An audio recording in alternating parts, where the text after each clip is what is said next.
رسول اللہ پہ شہادت ڈال دی باہر مجمع. اب منہ سے کوئی یہ کیسے کہے کہ وفات ہو گئی؟ اس لیے کہ سب یہ انتظار کر رہے ہیں کہ علی کیا کہیں گے. ایسے میں کسی نے اطلاع دی مسفلہ محلے میں ایک بزرگ کو. وہ دوڑے ہوئے وہاں سے آئے تو انہوں نے یہ دیکھا کہ گھر کے باہر مجمع جمع ہے اور کوئی کچھ بول نہیں رہا، مگر ایک صاحب تلوار خالی لیے ہوا میں اور بس یہ ہلا ہلا کے تلوار کا، خبردار اگر کسی نے یہ کہا کہ محمد مر گئے، خبردار اگر کسی نے کہا کہ رسول مر گئے تو اس کی گردن اڑا دوں گا.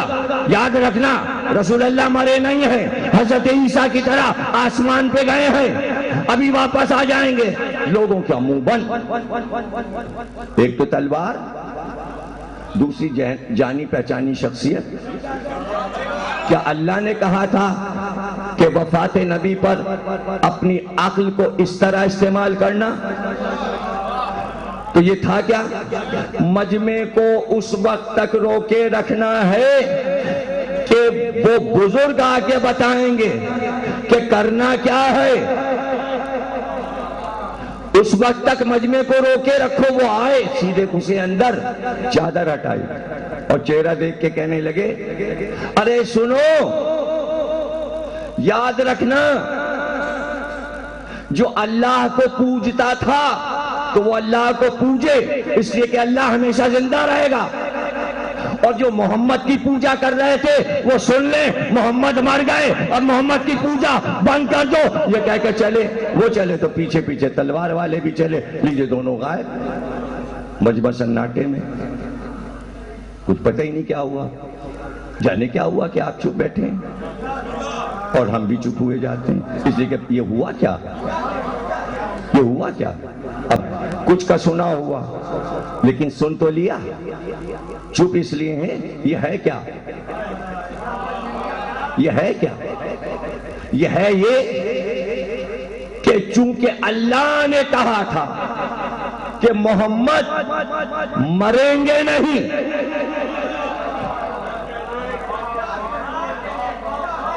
موت نہیں ہے لیکن موت ہے. کیا اللہ نے کہا تھا؟ اللہ نے کہا تھا. اور ایسے میں کہ جانے والے گئے. آپ سوچ رہے ہوں گے کہاں گئے؟ تو جناب سیدہ کا خطبہ میں پڑھ چکا کہ بی بی نے دربار میں کہا کہ جیسے ہی رسول اللہ کی آنکھیں بند ہوئی، پیچھے جو پردہ پڑا تھا اس کے پیچھے سے شیطان نے تمہیں پکارا. تم اس کی پہلی آواز پہ دوڑے. وہ آگے چلا، تم پیچھے چلے.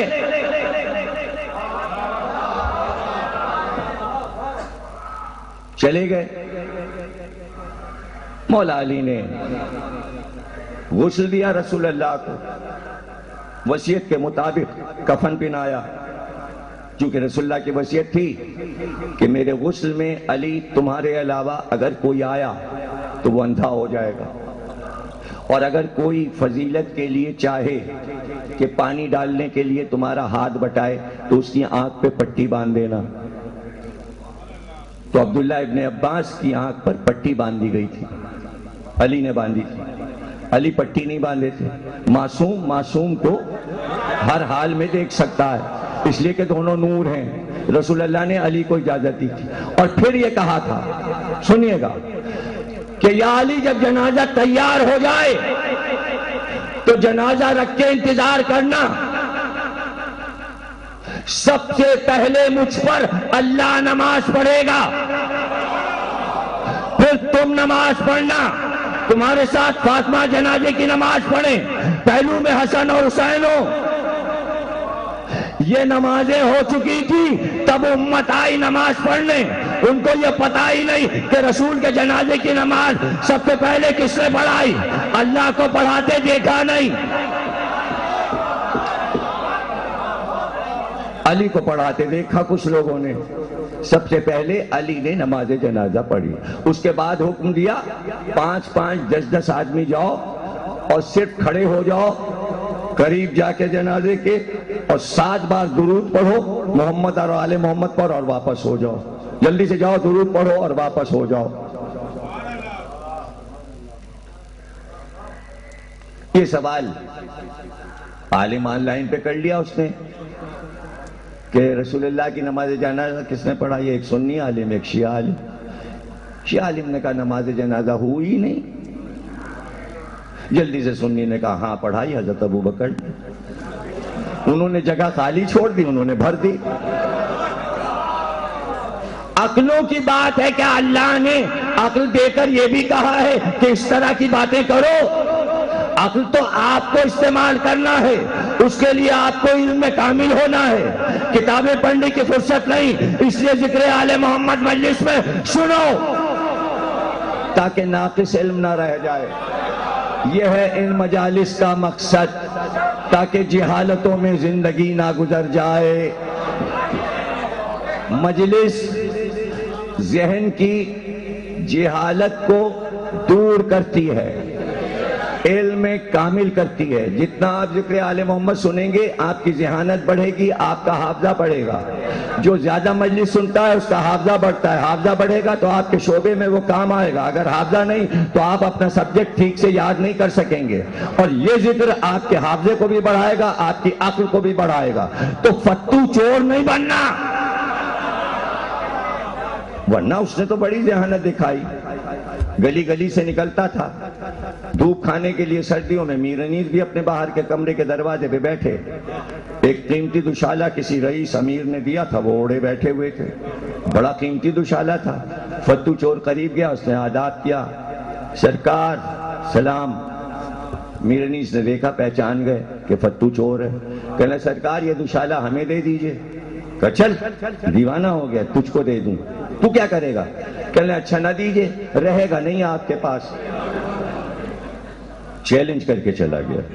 ایسا فنکار، دیکھیں جو چیلنج کرے فنکار ہوتا ہے. عقل اللہ نے دی ہے، لیکن عقل جس لیے استعمال ہو رہی ہے اللہ نے یہ نہیں چاہا. جب تک آپ یہ نہیں سمجھیں گے میں آگے نہیں بڑھوں گا. عرب کے ہر آدمی کے پاس عقل تھی، رسول اللہ کے تمام امتیوں کے پاس عقل تھی. بدعقل نہیں تھے، پاگل نہیں تھے، دیوانے نہیں تھے، لیکن سب نے اپنے اپنے رنگ میں استعمال کی. سمجھ رہے نا آپ؟ لیکن اللہ کے حکم سے نہیں استعمال ہو رہی. اللہ تو کہتا ہے عقل کو کنٹرول کرو. عقل کہتے ہیں گرہ کو. کون سی گرہ؟ عقل کے معنی ہے جانور کو اس کے کھوٹے پہ باندھ دینا، اسے کہتے ہیں عقل. اس عمل کو کھوٹے پہ رسی باندھ دی، اب جانور بھاگ نہیں سکتا، اس کو عربی میں کہتے ہیں عقل. عقل کے معنی ہے گرہ، عقدہ عقل، عقیدہ عقل، یعنی دماغ کسی چیز سے بندھا ہوا ہے، اسے کہتے ہیں عقیدہ. رسی کھولی، عقیدہ گیا، اب بھاگا. اب جانور کھول دیجئے، کھل جاتا ہے اکثر. گائے کھل گئی، بھینس کھل گئی، بیل کھل گیا، گدھا کھل گیا، بھاگا، دوڑا. اور گدھا اگر کھل جائے، اور اگر گدھے کے اوپر کوئی وزن ہو اور آواز ہو، پھر تو گدھا بازار میں وہ ادھم کرتا ہے میں کیا بتاؤں. اور اگر کوئی گدھے کو دوڑا دے تو پھر اور قیامت آ جاتی ہے. مولانا علی ناصر سعید ابقاتی آغا روئی صاحب مجلس سے پڑھ گئے، آنے والے ناصر ملت کے پوتے. ایک دن انہوں نے ایک گدھا منگایا اور اس کو بالکل صاف ستھرا کر کے اس کے اوپر سفید پینٹ کر دیا اور اس کے اوپر کچھ لکھ دیا، بر بر.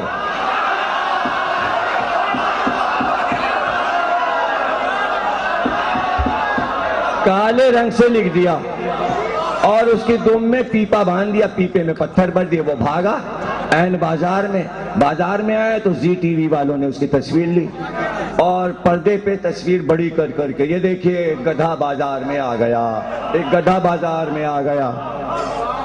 کمشنر نے فون کیا اور کہا کہ صاحب یہ گدھا کس نے چھوڑا؟ ان کا ہمیں کیا پتہ کس نے چھوڑا، جانور ہے نکل گیا. باندھنے والے نے باندھا نہیں، جانور کا کام ہے کہ اس کو باندھ دیا جائے، جو مالک ہو وہ اسے باندھ کے رکھے، کھول دیا تو وہ بھاگا تو ادھم تو کرے گا، سمجھے نا آپ؟ رسی سے باندھنا ضروری ہے ہر چیز کو، چاہے وہ عقلی ہی کیوں نہ ہو۔ علی نے کہا زبان ایک درندہ ہے، جس نے زبان کو باندھ کے رکھا وہ محفوظ رہا، یہ کھلی اور قیامت آئی۔ اسی لیے عورتوں نے اس کا نام رکھا ہے للو۔